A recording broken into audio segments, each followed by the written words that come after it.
Hi, folks. This is JC. Uh, this is going to be chapter 35 of my book entitled Todd. Um, now, I call this a transition chapter, and I think it'll speak for itself. If those of you who have read chapter 34 know that Todd is to petition the court to become an adult, and this is what this starts at, and it ends in what I call sort of a transition phase. So without further ado, I'll start. This is chapter 35, Todd. A court time was set for a few days later. The procedure was short and open to all, but only members of the family and Leslie and 6 or 8 others attended.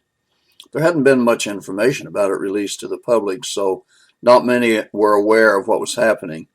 The important thing was Todd came to court as a 13-year-old and left as a 21-year-old, legally speaking, of course. As they left the courthouse, Betsy asked Todd, "Now, where do you want to go to celebrate?" Leslie, who was listening, replied, "The Department of Motor Vehicle office." That brought a laugh from Todd and some of the others. As they walked toward their cars, Leslie said, "Todd, wait a minute. Come here." Todd walked to her, and she grabbed him and hugged him and gave him a big kiss. As she pulled away, she said, "There, I wondered how it would be to kiss you after you grew up. Now I know." Then she was quiet for a moment, almost pensive. Todd looked at her, knowing what was in her mind now. He leaned over toward her and whispered, "We'll discuss it later." The thought had come to her that they wouldn't need to wait to be married now that he was of legal age, and she understood Todd knew what she was thinking. With a smile, she nodded her assent.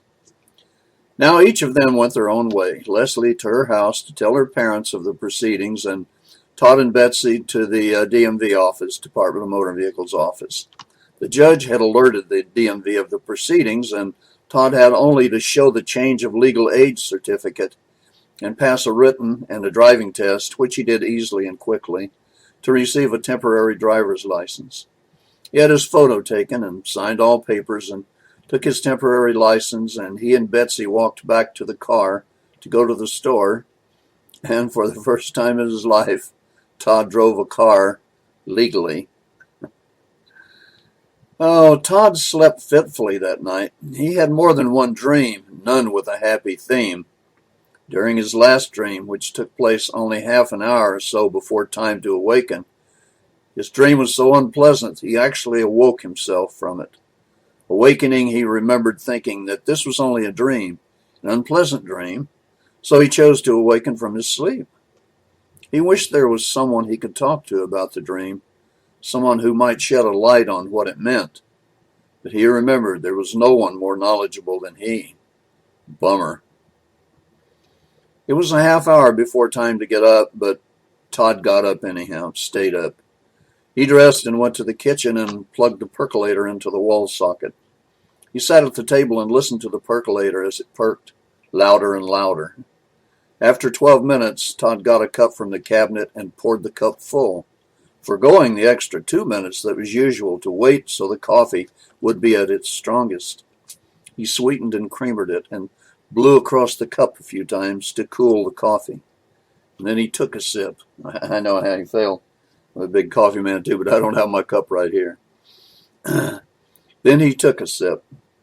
His face wrinkled into a frown, and he went to a cabinet and got a jar of instant Folgers coffee.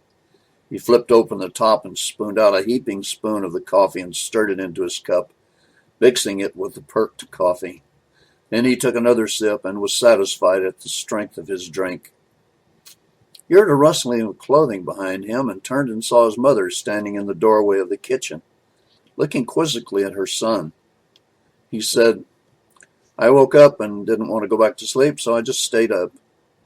And Betsy said, "I just wondered." She added, "Are you all right now that you're grown?" A little smile played along her lips, and he said he was just fine. "You're drinking instant," she said. "I can smell it. Didn't want to wait, eh?" He smiled and nodded in affirmation. Betsy poured coffee for herself and doctored it up. She sat at the table sipping the coffee and looking at her son. He was different somehow. She blew across the cup to cool the brew. and took another sip. "What's different?" she asked. "Did you have a bad dream?" Todd didn't answer his mother. He took a sip of his coffee and he stared ahead at nothing. "Todd!" Betsy shouted. "Stop this! What the hell are you doing? Nothing has changed. You're still 13 and a half years old. You don't have to grow up completely in one day." Todd sat up straight and he looked at his mother in surprise. She had never shouted at him. He was shocked. For the first time in his life, he was at a loss as to what to say or how to react. Betsy said no more, just waited for Todd to speak. A few moments passed, but it seemed like an hour, a quiet hour with no voices heard, neither Betsy's nor Todd's. Todd sipped his coffee again, then stood up, stretching his arms and arching his back. He looked at his mother, knowing what she was thinking, but would not say. Her shout had been her encouragement to him, something she had never needed to do before, and she wasn't sure it had been the right thing to do. "Don't worry," he said. "You did the right thing, but please don't do it again, even if you think I need it, because I won't." Betsy didn't respond, just sat quietly. Todd said, "I don't think I'm going to like being grown. I always enjoyed being responsible for things, maybe because I didn't have to. Now I have to, and it's different, and I don't think I like it." There was a pause, then Todd added, "But I guess I'll have to learn to like it, whether I want to or not." Then he stood abruptly and refilled his cup and added some to Betsy's cup, too. "Do you want to tell me about your dream?" Betsy asked. "I'm a good listener when I want to be." Todd didn't say anything for a few moments. Then he said, "Leslie left with some guy, man I'd never seen before. I tried to stop her, but she said he was better than me in every way. Worse, I just had a dream where she told me she planned to leave me. Then this one, I woke myself from the last one. I knew it was a dream, a bad dream, but I can't stop thinking about it." Betsy was quiet. Her mind raced with the thought. She was sure she understood what caused the dream. "May I tell you something?" she asked. "You have enough confidence in your mom to consider what I say may be true?" "Sure, I guess," replied Todd. "Why not?"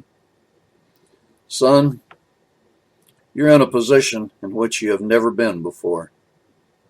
I think this is the first time, by the way, that Betsy had ever called Todd son. "You've always been a child and not really responsible for anything you did or said, so you never hesitated to do or say whatever you wanted to. And you always knew it was the truth. It was the best thing. And you were always right." She could see understanding easing its way into Todd's brain. Understanding what would be said next, but he didn't say it. He told Betsy to go ahead with what she was thinking. "I think you know now," she said, "but I'll go on anyhow. Responsibility is a powerful thing, something some take very seriously and some who don't. You have always been very serious about everything, not because you had to, but because you wanted to. Well, now you have to, and it's very awkward for you. Not something you're equipped to handle." Oops, you weren't equipped. I think you are now. Betsy paused for just a moment, then she added, "In your dream, Leslie left a 13-year-old child to go away with a grown man. They both were you." Todd smiled as a flood of relief engulfed him, and he said, "Oh, yeah, you got it. You know, I thought the guy looked familiar." And he smiled a very, very big smile. Now, this is the end of chapter 35 of Todd. This is 7/19/1950.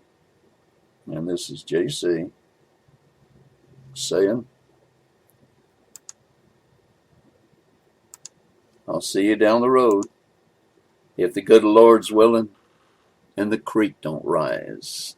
And I hope you enjoy this. Thank you very much.